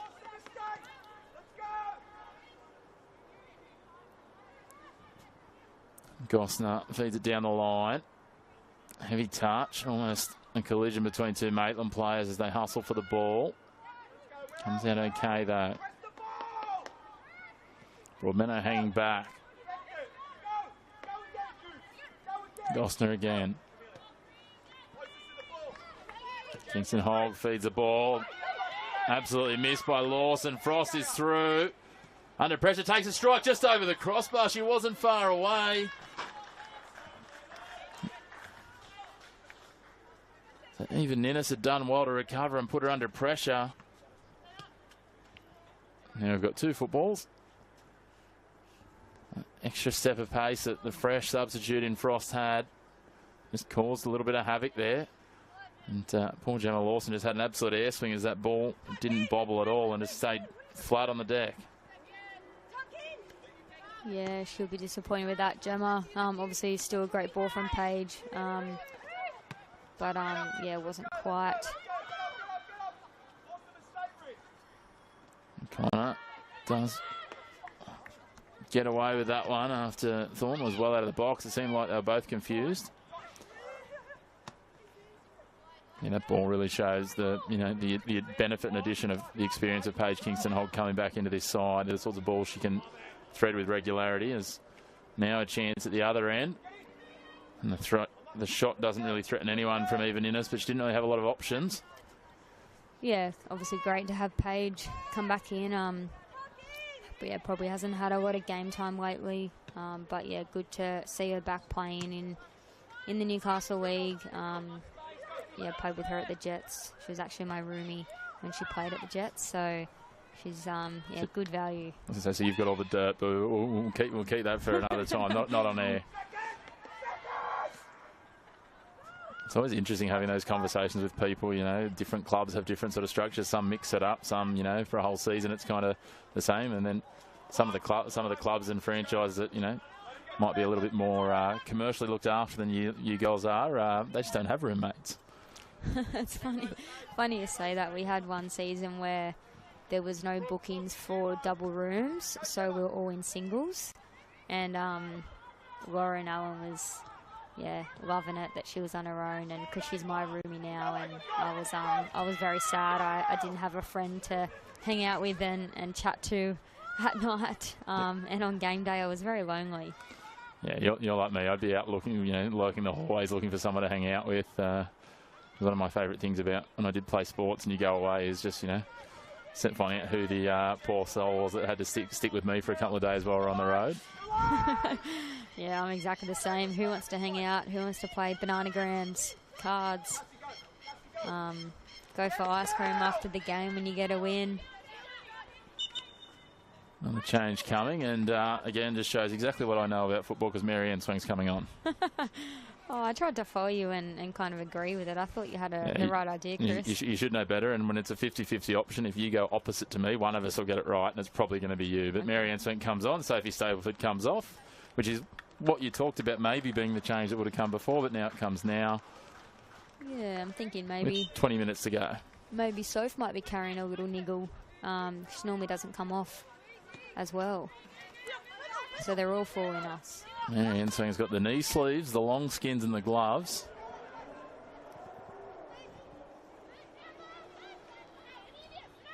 A bit of a chance here. Collision. Thornton and Ryan. Ryan stays down. The keeper's back up. And that Lana Kearney that buried it into the fence here at Magic Park. Good news is Larissa Ryan is back to her feet after the collision. I feel like Magic could maybe sneak a goal in. They're getting a little bit of that's probably a couple of challenges now where Annabelle's had to come out and it's kind of not gone where she'd hoped. If Broadmeadow start to get a little bit more hungry in those areas and show a bit more fight to try and win the ball, I think they could get a goal. It's going to be about taking that opportunity. Do you think that will meet Jason Konjarski's definition of wreaking havoc? Maybe he'll just claim last goal wins. I'm not sure. Yeah, he's a creative character, Jace. He is. Maybe he will. He'll be happy if they can get one in the back of the net. That's for sure. It's all small steps and building blocks. That's what he keeps talking about with his squad here, and very much a focus on finishing 2025 as well as they can with an eye to 2026, and understandably so with a young squad. Jen Reeves drives forward here. She's going to keep pushing forward. Careful not to get caught on the counter. That one skims over Hale's head. It was only a matter of inches above. Amos throws it into the box for Enswing. Enswing gets it across against Lawson. Little jersey grab there. I think she tried to sell it a little bit more. I always wonder with those ones, Cass, if it was outside the box, would it have been called? I mean, realistically, it shouldn't matter whether it's a foul inside or outside the box. It's just the outcome that changes a little bit. But my gut tells me that that's not how things are always adjudged. I think sometimes it is given more of a free kick if it isn't in the box. Yeah. Bonner picks off this back heel from Enswing. Gemma Lawson and Enswing going toe-to-toe again. Andrews a nice little ball back inside Tori Johnson. A no-look turn and pass. They are hustling here, Broadmeadow. They want this goal. They want to get on the score sheet. It's going to Frost dragging back against Johnson. Johnson lays it off. Now it's fed across. Cassie Corder. She's been a little quiet tonight playing in that left wing back role. It feeds up for Andrews now. She pops it into the box. A bit of a challenge. Ryan now. Can she conjure something on a tight angle? Thornton manages on the second attempt to reel it in. And exactly to what you were talking about just before, Cass Davis. This is starting to look a little ominous if you're Maitland. Their defence a bit at 6s and 7s, and Broadmeadow just surging forward. Yeah, that was probably the best play of the night for Broadmeadow. Tori Johnson did really well to carry the ball across the pitch, and then up further. You could see just that bobble that ball had as she was dribbling, and she was when she was pressing, trying to keep her feet from not falling over. But yeah, that's exactly what Broadmeadow need to do: get more numbers forward, combine. You can see that they do struggle a little bit to get back though, so maybe that fitness is going to be important for them. It's going to be interesting to see. They've obviously prided themselves. They've got the most miserly defence in the league at this stage. I'm sure Joe Wright would be aiming from here to make sure they maintain a clean sheet. Ninnis just tries to drive that one forward, but plays into some bodies. Now pushed out for Amos as the intended target, but not wide enough to get away from Kurosawa. And straight away go on the counter. Ensling takes it away from Liddon. Cuts back, Reeves.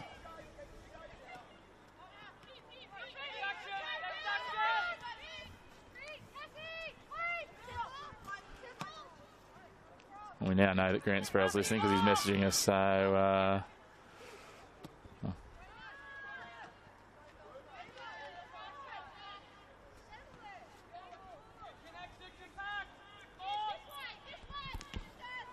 Kurosawa goes long. Brought down now to Nardovic. Bodies in motion and colliding, Kearney and Johnson. And they come away. Played off well. Amos makes the run. Does she stay on side? Doesn't matter. Hale blocks it.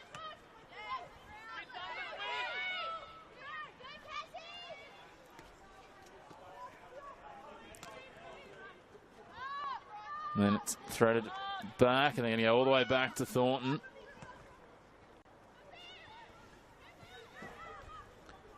Maitland just happy to take their time and move the ball around. Awkward bobble there. Reeves and Gawthorpe go shoulder to shoulder. Gawthorpe comes away with it. Nardovic drives it. Heavy touch though, and Kurosawa will pick it off.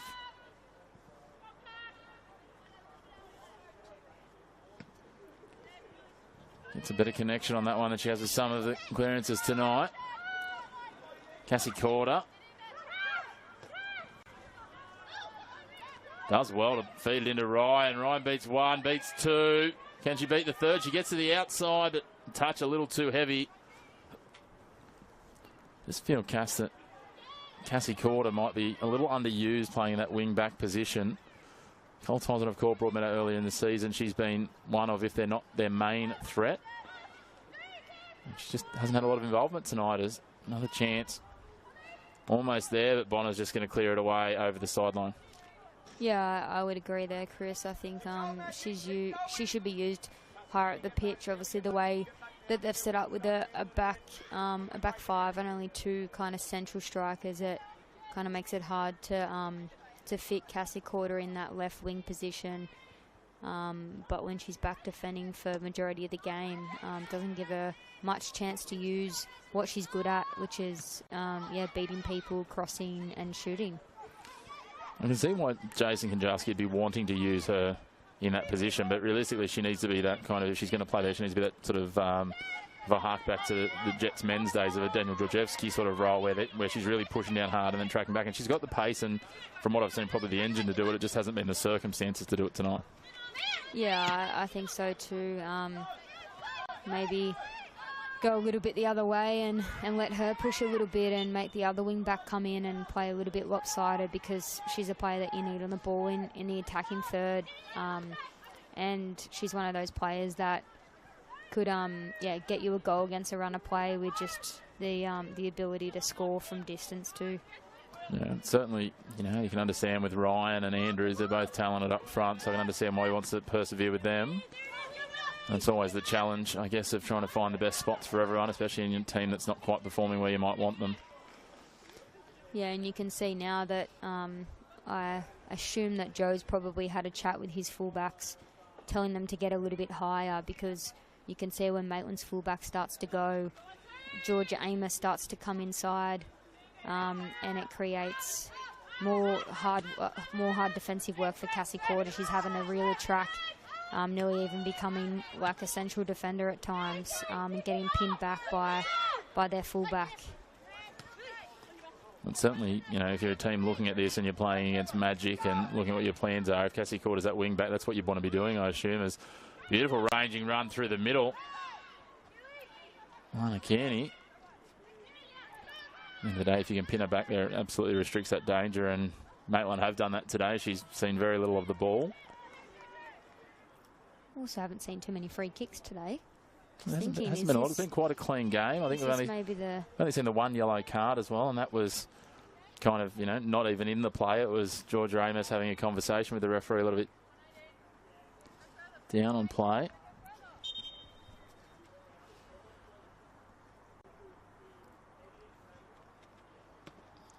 Driven into the box and swings there. Can she get onto it? No. Kurosawa out to it. Reads it well and takes it on straight away. Tori Johnson striding out. Gawthrop in pursuit. Johnson will cut to the outside. Tries to kick away with pace. Spins back against the grain. Drives it into a boot of a Maitland play. It spills up into the box. Andrews is there. I was going to say she was there very early and she was offside. Again, much better from Broadmeadow. Yeah, Tori Johnson, just the ability to run that quick with the ball is something that every player would want. She's able to break lines and get forward quickly. It's unfortunate that the end result wasn't what they wanted. Well, lob down the left wing. Frost cuts back in. Field puts it out in front of Amos. Amos with a little tap on. Kingston Hogg.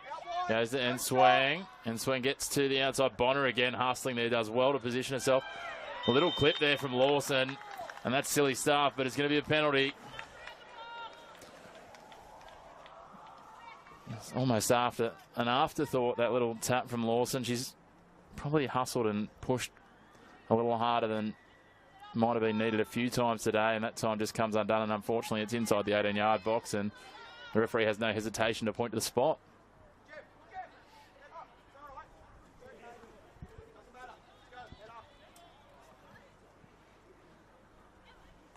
Kurosawa going through a few pre-penalty motions.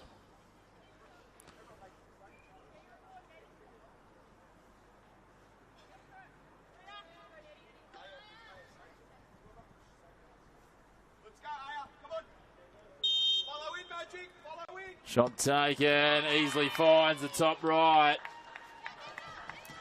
Another goal goes the way of Maitland, this time from the penalty spot from the boot of Sophie Nenadovich. Maitland lead 4-0. And with 8 minutes remaining, you have to feel that that's curtains here at Magic Park, and another 3 points. And for the time being, at least until tomorrow, Maitland will extend their lead at the top of the ladder to 8 points. Yeah, it's a pretty big difference there from Charlestown to Maitland. Yeah, they just keep on delivering.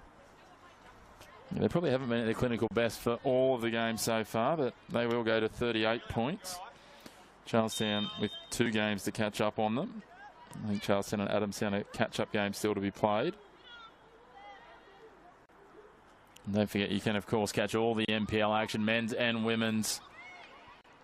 First and reserve grade live and free as Thornton parries that one back out from the back pass.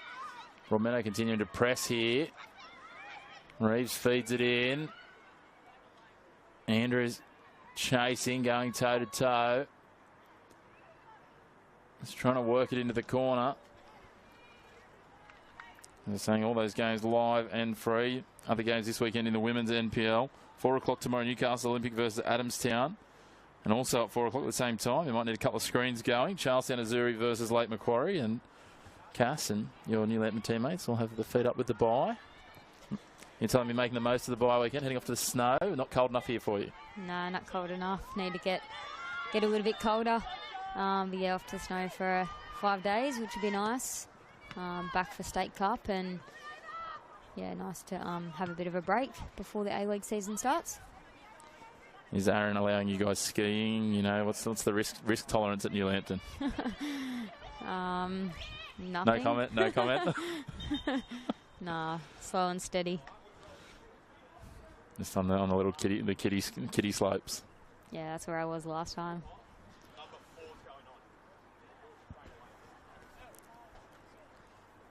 The trainer coming on to have a look at Amelia Hale. I think we might have missed a substitution. It looks like that's Serena Carter at centre back. Or did you say that, Chris? Maybe I missed it. No, I hadn't called that, so I did miss that. It must have been at one of the last stoppages. Speaking of substitutions, we've got one the other way as well. And it will be Annabelle Cummins coming on for Amelia Hale. Sophie Jones is also on the field too. Double change. We're going well here. We're talking about the snow. That must have. I'm assuming that happened right at the end, right at the goal there. So that's probably why we've missed it as they're coming back, and we were waxing lyrically about Nenadovic's penalty. Speaking of waxing lyrically, Mary Enswing has absolutely done the ankles of her opponent there. That is beautiful footwork and a shot taken from range, just over the top. I tell you what, that was not far away. And Paige Kingston-Hogg, she's getting high fives for the effort. The celebrations would have been a lot less muted if that had have managed to find its way into the top corner. And there's been a couple of times today for Maitland from range that they've only been inches away. Yeah, it was a decent hit by Paige. We know she's got them in her locker. Headed on now.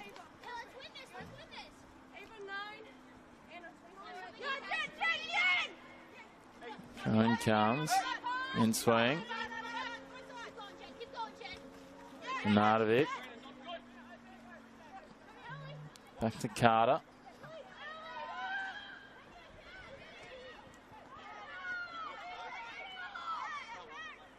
Kingston-Hogg is looking for options, swings it wide. And Connor down the line. Amos is there. And she go to the afterburners or cut back inside. She tries to cut back inside. Cassie Corder must have just got a touch from O'Connor before it went across the line in the end. Jones against Liddon, comes away with it, feeds it wide. Back to Jones, it's returned. Calling for it on the left, she goes to Enswing. Enswing gets it out in front of Frost. That's a nice ball. Frost one-on-one with the keeper. Doesn't quite get enough on it. I thought Georgia Amos was going to clean herself up on the goalpost then. So did I. That would have been, I thought she was going to go a leg either side and end up in all sorts. But instead, it just amounts to nothing. That was some a good line from Frost and a nice ball from Enswing. The finish just not quite where they wanted it to be. Another change coming. Change is coming thick and fast. Olivia Otto comes on.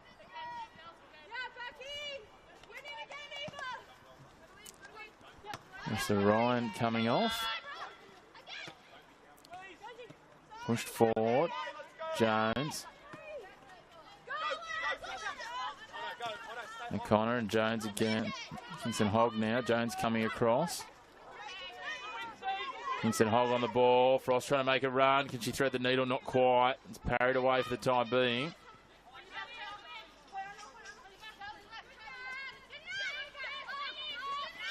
Cassie Corder on the ball. Georgia Amos takes it away. Corder appealing for a foul. Georgia Amos gets cleaned up by Tori Johnson. Referee letting them go. And Connor comes in. Johnson cuts away. Sophie Nenadovich looked like she was eyeing off Tori Johnson then. Gosner on the ball in the corner. Johnson gets Nenadovich instead. No love lost at the moment. There's a few physical challenges happening out there, Cass, late in this one. After I said there was only about 2 or 3 free kicks. I was a little concerned then because we know how physical Sophie Nenadovich can be, and she looked like she was really eyeing up a big all-or-nothing challenge there on Tori Johnson and just thought better of it. Maybe just decided that the uneven surface probably wasn't worth sliding across and might have come unstuck herself. Not long left here now. 4 goals to 0.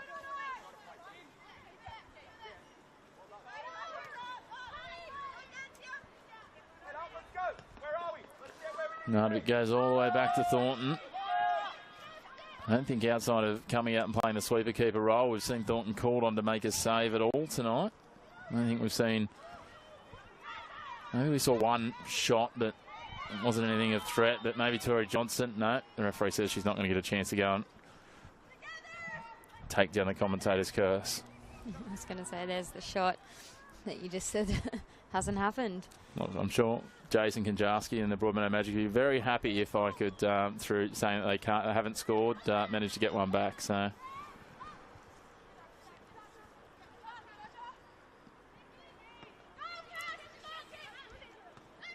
The last few moments of regulation time, ball cleared away now. Ranging down the line, backing the pace of Amos. She'll end swing in the middle. Can she find the target? End swing taps it around the keeper, turns it back, pushes it across the face, millimetres wide. Might have been a fifth. She just couldn't quite get it on target. There's been a couple where they've just not quite hit the mark late here.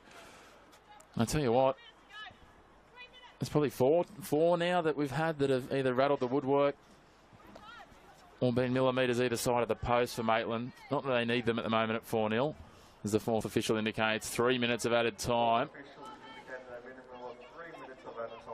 Broadmeadow conjure something here late, Cass. It'd be nice to see them just get a little bit of, I guess, salve for the wound of a 4-0 deficit at the moment. Yeah, I think if they can try and get a goal, they'd be happy with that. And obviously try not to concede anymore.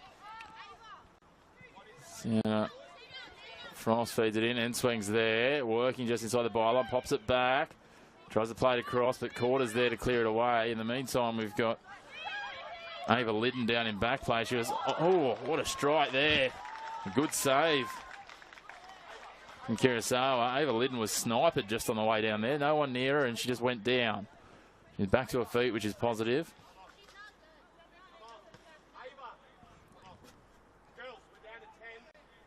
So they've got no changes left, but Jason Konjarski's not going to risk it, which makes sense at 4-0 down. If there is some sort of leg injury, something else going on there.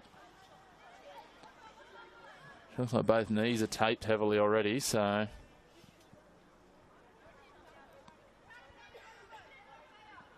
Maitland with the corner here. Can they ice this with a fifth in stoppage time? Nardovic with the corner, curls it in to the edge of the 6-yard box. Gosner gets a header to it. Now it's brought forward. Johnson's driving through the pack. Fed to end swing. She'll take a shot. Well, she knows. She pulls back on it. Goes again. Almost gets it threaded between the keeper and the post, but Kurosawa was there again with a good save. Yeah, two very good saves. Quality from Broadmeadow's goalkeeper. It's been a tough, I was going to say afternoon, a tough evening for her, but those last two saves certainly will fill the confidence. Maitland continuing to turn the screws here during stoppage time. Again, they hold players out of the 6-yard box. Jones decides to wander in, as does Gosner late. Nardovic here, takes a false step, pulls up, decides to go again. One arm in the air. Drives it into the 6-yard box. A little punch away from Kurosawa. Headed on again further. Not cleared yet. Georgia Amos, an aerial challenge. So if Nardovic goes for the next, and it's just parried across the line by Bonner. They've been the pick of their defensive unit today. Bonner in a tough outing. Maitland will now have a throw. It'll be O'Connor. Enswing calling for it. Gets a touch, gets around, crosses it in well. Little header down from Jones. Frost sniffing about the back edge of the 18-yard area. Plays it back now. Neal. And Sandwich Otto takes it away, and the referee says that will be full time here at Magic Park. It's been a comprehensive win for Maitland. They swarmed over Magic. Another dominant display from Joe Wright's side. Defensively sound and ruthless going forward. They do continue to set the benchmark. Cass, where do you sum up that performance from Maitland? Yeah, I think obviously scoring 4 goals is probably what Joe would have wanted to see, and not conceding firstly. But I think they probably had a bit more in the tank, to be fair. I think with the team they've got, they should have probably scored a few more goals and started to look a little bit better in terms of the football they play. We saw the start, actually. We were thinking it was going to be a bit of a big score, I guess we could say. And yeah, Broadmeadow started to come into the game and battled a little bit harder, and Maitland has started to force things a little bit, and I think that kind of summed up the rest of the evening. You saw a couple of good chances just then in the last 5-10 minutes from Maitland. But yeah, great saves from the goalkeeper to keep it at 4. From a Broadmeadow point of view, I think they've still got lots to work on. You could see the changes that they made definitely helped in that midfield area, with Tori Johnson being able to dribble that ball forward and create a little bit of issues. She's very strong too on the ball. But yeah, if they can try and get their players up the pitch a little bit more and start to put more numbers up there rather than at the back, I think they're able to score goals, and that's probably what Jason will want to see. It's certainly going to be interesting to see. For Broadmeadow, it will be a little bit back to the drawing board, but for Maitland, they continue on at the top of the ladder. 4-0, an own goal, a goal to Sophie Nenadovich, a goal to Josie Morley, and a goal to Renee Pountney make up their margin. But thank you again on behalf of myself and Cass Davis for joining us. And remember, every NPL match, first grade and reserve grade, men's and women's, is live and free on the Northern New South Wales YouTube channel across all grades across this weekend and the remainder of the season.